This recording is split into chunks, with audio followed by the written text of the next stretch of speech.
kulan lagu shaacinayay dalada nabadda iyo waliba wadaniyada oo ay ku mideysan yihiin qaar kamid ah ardada Soomaalida ee wax ku barata dalka Uganda ayaa lagu qabtay magaalada Kampala. Wariyahayaga Shaafici Cismaan Cali ayaa warkan ka soo diray magaaladaasi. xafladan oo loogu dhawaaqay dalada wadaniyada iyo nabadda Soomaaliyeed ayaa xalay lagu qabtay magaalada Kampala ee caasimadda dalka Uganda. xafladan oo ay soo qaban qaabiyeen asaasayaasha dalada ayaa waxaa ka soo qayb galay gudoomiyaha midowga ardayda qaranka Soomaaliyeed ee dalkan Uganda, qaar ka mid ah gudoomiyayaasha ardayda Soomaaliyeed ee jaamacadaha kala duwan ee dalka Uganda, arday iyo aqoon-yahano kala duwan. Dhammaan dadkii ka soo qayb galay xafladda ayaa soo dhaweeyay daladan oo ay sheegeen inay ka mid tahay daladaha loo baahan yahay ayna ka sugayaan waxqabad fara badan. Waa kuwan qaar ka mid ah dadkii ka soo qayb galay xafladda ku dhawaaqida dalada oo ka hadlaya fakarkooda ku aadan ururkan.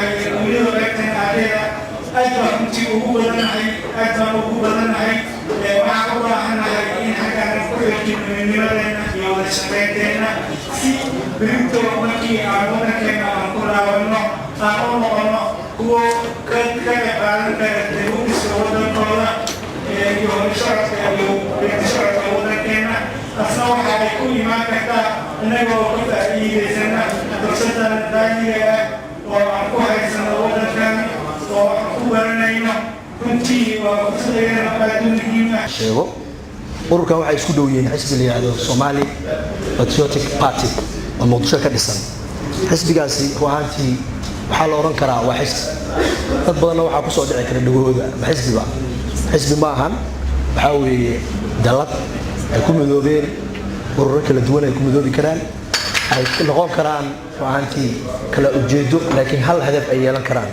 hal kala magac ay noqon karaan laakiin hal ujeedo ay yeelan karaan oo ay Soomaalidu ku mideysan tahay siba dhalinyaradu gobolka kala duwan ay joogaan ku midoobi doonaan.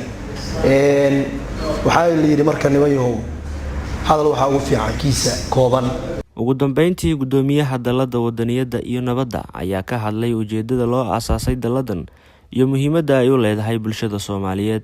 ururka magaciisa waa ardaa furan ama dalada Somali Patriotic and Peace umbrella baa loo soo gaabiyay.